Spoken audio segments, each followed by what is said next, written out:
adoo isle ku hadal miyuu kugu istaagay ku hadalkaaga ama hakad fara badan miyuu kugu yimid insha Allah maanta barnaamijkeena waxaanu isla qaadan doonaa qaabka aad uga xal bixi lahayd arrintaas oo kale markaad luqadda ku hadlayso ee hadalku kugu istaago ama hakad fara badan uu kugu yimaado marka insha Allah waxaan rajeynayaa inaad nala wadaagi doontaan wixii su'aalaad qabtaan comments hoose noogu soo qor intii ma ka soo gashay live kana aad baan idin wada salaamayaa assalaamu calaykum waraxmatullaahi wabarakaatu waxaanu maanta isla qaadan doonaa barnaamijkeennii ask macalin mahdi ama monday motivation sidaad u taqaaniinba waxaanu ka wada hadli doonaa barashada luqadda marka wixii su'aalaad qabtaan ay noo soo qora intuu barnaamijka socdo haddii aanu ka gaarsiin karno aanu ka jawaabi haddii kalena maalinta kale ama isniinta dambe ayaanu dhigi doonaa insha Allah haddaba maanta waxaanu isla yara qaadanaynaa qaabka looga badbaado ama looga baxo arrintaas oo kale markay ardayga ku timaado siba khaasatan qofka markuu ku jiro shir muhiim oo kale ama interview ama meel uu presentation ka soo jeedinayo ama marmarka qaarkood si gaar ah qof ay wada shaqeeyaan ama qof ay saaxiib yihiin ama ajaaniba oo de luqadda ay ku wada sheeksanayaan laakiin qofkan kale aanu af Soomaaliga garanayn oo meel aad baxsataan ay jireen laakiin luqadda inaad adigu iska badbaadiso baanta haddaba dhowr qodob baa jira hakadka ama hadalka inuu kugu istaago maxaa horta keena dhowr siyaabood baa keena dhowr sababood baa keena qaybta ugu horeysa marka waxa weeyaan ardayga inaanu qabin ama inaanu lahayn ama aqoon aanu lahayn vocabulary ku filan ama phrases ku filan ardayga badan waan arkay vocabulary-ga si gooni wada bartaan maasha horta Soomaali hadaan nahay vocabulary fara badan bay ardayda badan hayaan laakiin isku xirkii baa ka maqan phrases marka la leeyahay vocabulary-ga si gooni aad u barato faa'iido way ku jirtaa laakiin hadhow markay ku hadalka noqoto isku xirkii baa ka maqnaanaya marka sidaa daraadeed waxa fiican marka hore baad asaaska aad luqadda baranayso inaad sentence ama jumlad ama word iyo phrase aad luqadda barato hadhow aad isku xiri karto vocabulary-ga si gooni u taqaano macnihiisa waa muhiim oo hadhow inaad bedeli karto sentence-ka ama word-ka waad u baahanaysa marka taasi waa kow inaanu ardayga qabin ama aanu lahayn ku filan vocabulary ama phrases iyo sentence qodobka labaad waxa weeyaan ardayga inaanu su'aashaba fahmin su'aasha haddaanad fahmin hadalkaba ma macni kartid macnaheedu waxa weeyaan qofka marka hore wada sheekaysi galay ama interview ama meeting ama presentation waa inuu marka hore su'aalo la weydiinayo horta uu fahmi karaa haddii aanad su'aashaba fahmin hadalba maxaad cilmiyan marka taas oo kalena qaabkaad uga baxsan leedahay insha Allah taladeedana waan ku siinayaa qaybta saddexaad marka waxay noqonaysaa ardayga inuu ku soo dhaco ama uu la kulmo gaps fara badan fikir dheeraada oo fikirkiisu noqdo mid aad u kala fog ama de hadalkii uu kala fogeeyo tusaale kale marka hadaan kula hadlo haddana aan intaa sheego haddana intaan ku xigsiyo gaab dheer baa u dhaxay macnaheedu waxa weeyaan qofka af Soomaaliga marka ku cusub oo kale waad arkaysaa fikirkiisa waqti dheer baa u dhaxay intuu soo saaray hadalka marka luqad qalaad markaad baranayso saas oo kale qofku ay ku dhacdaa siba markuu ardaygu ku cusub yahay luqadda oo wali fluency uu ka maqay okay haddaba marka qaarkood waxa ku dhacda in degdeg too fast hadalka ugu hadlaan uu hadhow qofkani uu turunturoodo hadhowna meel uu ka soo kabto garan waayo marka hadalka inaad xoog u dedejiso ama xoog u boobsiiso iyadana ma wanaagsana iyadana waxay keenaysaa caqabado fara badan oo hadalka kugu istaagi karo marka insha Allah saddexdaa qodob imkaan isla eegnay afartaa qodobba waxa weeyaan waxyaalaha keena ardayga inuu hadalka ku istaago isagoo isla luqadii waa taqaana marka insha Allah wixii comments-ka noogu soo qora hadda waxaan sameynaynaa waxaan idin eegayaa wixii comments-kan ka jawaabi karo halkan aan isla qaadan doonaa su'aalaha haday jiraan halkan aan ku soo qoranaa wixii salaama aad baan idin wada salaamay jazaakumullahu khairan kuwa waqti badan ku wada qaadan karmayno wixii kale soo baxana waan isla eegnaa insha Allah way marka qaybta xalkeeda maxay noqonaysaa marka haddaba kow ardayga inaanu vocabulary ama phrases fara badan aanu lahayn waan idin sheegay taasina ardaygu wuxuu baahan yahay marka hore luqadda barashadeeda inuu phrases-ka horeysiyo vocabulary-gana barto labadaba inuu israaciyo ma kala maarmayaan mana kala harayaan inaad erayo khali aad barato faa'iido badan kuma jirto inaad sentence khali baratona waxa weyn taasina hadhow hadalkii bedelan karmaysid oo saad doonaysid ka dhigi karmaysid intaad xifdiso baad isticmaali kartaa laga yaabaa hadalladaas inaan meel walba ku habboonayn marka labadiiba waad u baahanaysaa isku xirkiina muhiim weeyaan qaabka loo kala badbedeli lahaa sentenceka qodobkeena labaad waxa weeyaan ardayga haddii uu la kulmo isagoo garanaya luuqadii ama isle waad garanaysaa hadalkan aad doonaysa inaad tiraahdo laakiin ay ka soo bixi laadahay badanaa waa laba qodob ardaygaasi naxdin ama baqdin baa ku jirta ama fikirkiisa meel kale ku mashquulsan oo ah inuu ka fikirayo hadalka soo socda uu meel fog usii gaarsi intuu ka fikiri lahaa sentenska ama labada sentence ku xiga aanu isku mashquulin lahayn ilaa iyo dhammaadka muxuu oran lahaa marka labada arrimood qaybta koowaad ee baqdinta ama naxdinta badan ardayda waxay ku timaadaan marka job interview loogu yeeray kale maanta haddii laga dhaho shaqo ayaa lagugu yeeray interview kaale ka qayb qaado interviewga qofka markuu soo fariisto oo loo sheego interviewga English baa lagu wareysanaya qofkii de waa qof de shaqadan jecel ama baahi u qaba marka naxdin ayuu la kulmayaa naxdintaasna waxay ka imanaysaa maadaama uu doonayo shaqadan inuu helo marka culays badan buu saarayaa warwar badan buu saarayaa marka wixii baa marka tashwiish bay ku furayaan marka isagii baa khalkhalaya hadalka hakiska waxaas keenay qaybtan kalena fikirka too fast kale waa qayb kamid ah oo qofka inuu meel fog ka sii fikro su'aashan imika lagu weydiiyo inaad xoog saarto muhiim hadalkan imika kugu xigo baad xoog saaraysaa inaad sii fikirto ama aad sii fogeyso hadalkaaga ama aad sii fogeyso fikirkaaga waxay keenaysaa intan imika aad oranayso inay iskaga dhaxdaado taasina waa qodobka labaad waxa weeyaan haddii alaqal aad garanaysa macna waxaad oran lahayd ereyada qaar oo lagaga baxsadaa jira qofka marka wuxuu u baahan yahay marka hore inuu relax ama calm down inuu sameeyo ama isagu isdejiyo isqaboojiyo uu neefsasho iska soo saaro naqaskaas tension badan buu qofka haya inta badan qofka tension ka soo haya afkiisa iyo gacmihiisa iyo lugihiisa inta badan meelaha tension qofka laga dareemayo iyo wajiga marka inuu tensionkaas ka sii daayo uu sheego let me start again balan dib ugu soo celiyo hadalka ama dib aan u soo yaro bilaabo marka hadalka oo dhan dib kuma soo celinaysid laakiin intii imika aad waday hakadka ka soo dhax galay ayaa dib uga soo bilaabayso labadii saddexdii sentence ugu dambeeyay ama afartii weeray ugu dambeeyay halkaas aad ka soo jaan qaadaysa marka waxaad ku kalsoonaan doontaa insha Allah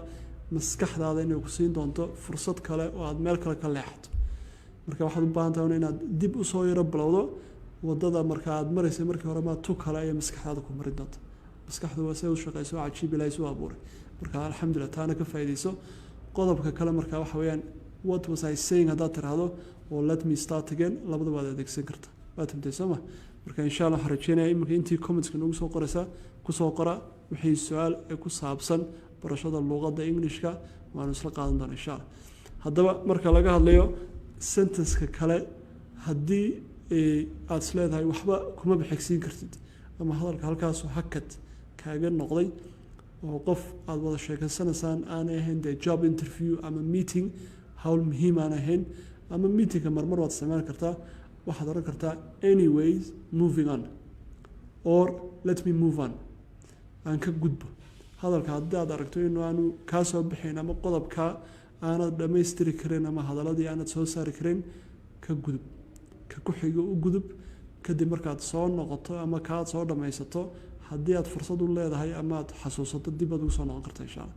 haddii kale saas maad kaga sii wad hadhow qofka isaga su'aasha kale ku weydiiyo waad intisama marka insha Allah comments-ka wixii soo qor halkaas aan digala socon doonaa insha Allah comments-ka wixii soo baxa waan isku daynaa kaaga jawaabo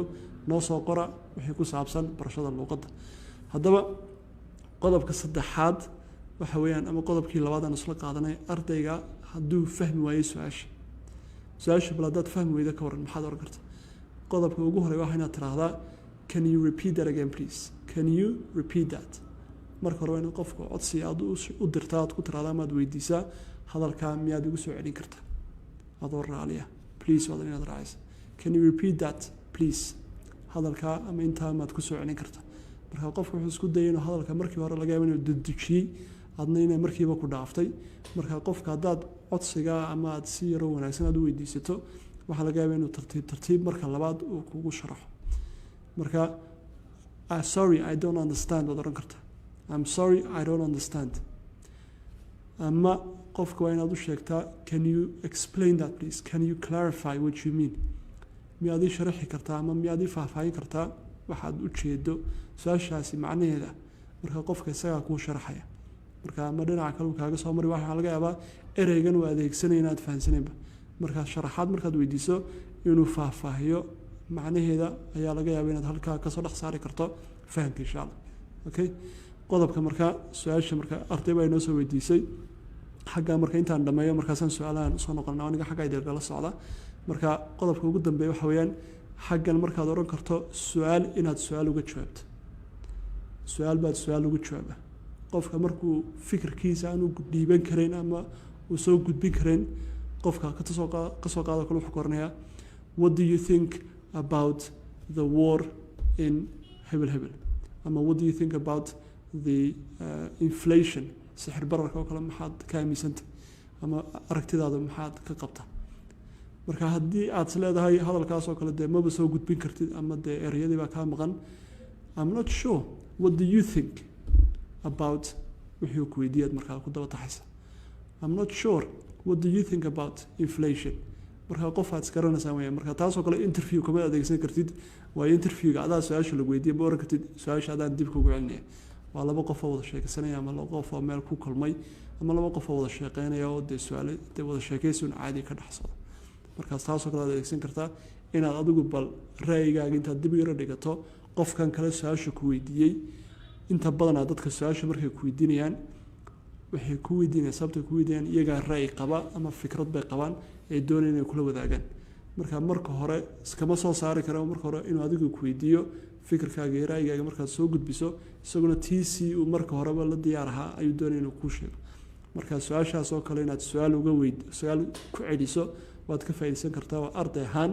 qofkaasi uu ku fahmayaa arday ahaanna waxa weeyaan waxaad helaysaa fursad inaad isaga fikirkiisa aad wax kasoo dhex saarto adna aad ka yar bedeli karto haddaad isku fikir tihiinna I agree with you baad oranaysa waad dumtay sooma marka insha allah waxyaalaha hakadka keeno oo kale waad kaga baxsan kartaa job interviewgana waan sheegay inta badan ardayda waxaan kula taliyaa mar walba caagad biyo qaata oo caagadaa biyaha waxay fursad kuu siinaysaa marmarka qaar ee hakadka uu kugu yimaado waqti yar aad u baahato inaad ku yar fikirto ama sentenska ku xiga inta yareed aad ku yar toosinaysa eedoonaysa excuse me biyahaad yara cabaysaa intaa yar maskaxdaada ka shaqaysay sentenska kala diyaarso waa tumta sama tiktok taanu soo dhignay caagadaa biyaha talada marka arday baa soo qoray wuxuu yidhi anu maalinta daba macalin jirkaan baan sii qaadan jirkaan biyaha saan waqtiga ku dheeraysta marka taana ayaana la sameynay biyaha cabista badan iska ilaaliya marmarka aad u baahato unbaad ku baxsan kartaa insha allah laakiin saa badsanin haddii kale qofkan uu kaa dareemaya kolley inuu dee cunaaga ku qoranayo aad nervous tahay laakiin aada looma sii badiyo waad fahamtay soo ma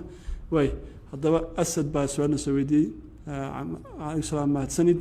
sidee ardayga looga dhisi karaa qodobada aada hore usoo sheegtay tusaale anigu waxaan ahay macalin waxaan arkay arday badan markaan imtixaanka midtermka laga qaaday aan fahmi karin su-aasha oo ku hornaya noo macnay taas horta way dhacdaa markaa horta asad leon waxaan rajeynaya horta macalinimada aad adigu ku jirta inaad noo soo sheegto ama fasalka ama maadadaad dhigto si aan u fahno markaa dhowr qodob bay noqonaysa haddaad luuqadda dhigto ama englishka haddaad dhigto waxaa ka maqan ardayga waxa weeyaan markaa waa listening dhegeysiga oo akhriskii iyo dhegeysigii ayuu ardaygaas u baahan inuu xooga saaro waayo english hadday noqonayso qoraalkan su-aasha ku qoran ama su-aashan ku qoran imtixaanka iyo midtermka ama su-aashan la weydiinayo orally ha lagu weydiiyo ama written ha lagu weydiiyo ardayga waa inuu hore usoo fahmay ama hore usoo maqlay ama uu soo saari karaa macnaha su-aasha waxaa looga jeedo haddii aad dhigayso oo kale physicska oo kale ama chemistry ama biology ama mathska oo kale waxa weeyaan horta meelo badan waa iska nasiib daro ama ayaan daro markaan aniguba u arko dalalkeena ama dalkeenaba badana waxaa ka dhacda imtixaanka ardayda foomfoorada laga qaado in luuqadda englishka lagu soo qoro su-aalaha marka waxa weeyaan nasiib daro oo iminka marka la eegayo ardayga barashada ama waxbarashada ku jiray dhowrkaas sano dee macalinka af soomaaliba wax walba ugu sharaxay inkastoo bugaagta english ay ku qoran yihiin su-aalo badan oo practicena lasii siiyo laakiinse xifdi bay noqonaysa qofkani lama qiimeyn karo 100% fahankiisa waayo fahankiisa waxaa ku xiran fahanka kale ee luuqadda englishka ee su-aasha marka fahankii biologiga haddaad isleedahay qofkan inaad ogaato haddana luuqadda aad kaga xidho waxaa laga yaabaa isagoo aqoontii lahaa ee haddana caqabad ku noqoto luuqadda english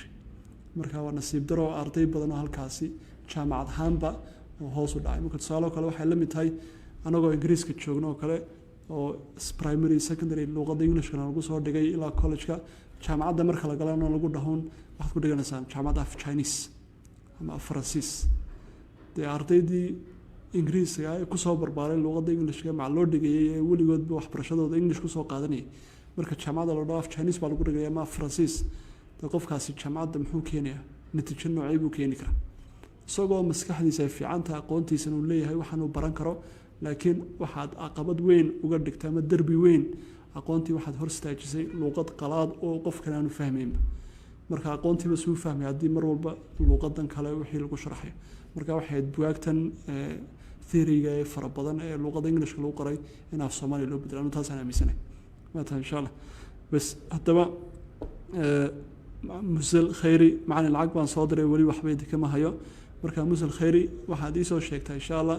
haddii aad tahay arday iska diiwaan geliyay kuliyadda Kalaam College lambarka WhatsApp-ka ama lambarkan iminkaan kuu sheegayo 65847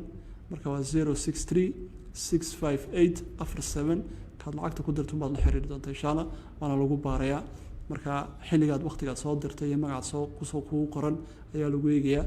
haddii kale waxaa laga yaabaa arday badan oo nala soo hadasho kale waqtigay soo direen lacagta maalin habeen la maqnaayo kale ama waqti aanu khadka aana lagu jirin message-kaagana la arki waayey adiguna aanad WhatsApp-ka ka soo hadlin tusaale oo kale ardayda qaar saas oo kale marka 2-3 cisho ama week la yaro waayey marka dambe uu la soo saaro ardayda qaarna waxay jiraan kuliyaddeena kuliyada kale ku qalda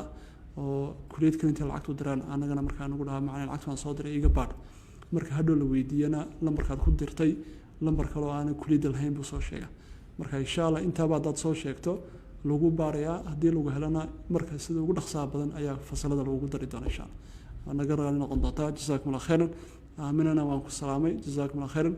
wixii su'aalo kale ku saabsan barashada luqadda Englishka inoogu soo qora insha Allah waxaan rajeynayaa marka isniinta dambe inaan isla qaadan doono live-keena su'aalo ku saabsan barashada luqadda iyo luqadaha kale kuliyadda Kalaam College ay bixiso aad baan idin wada salaamayaa jazakumullahu khairan assalaamu calaykum waraxmatullaahi wabarakaatuh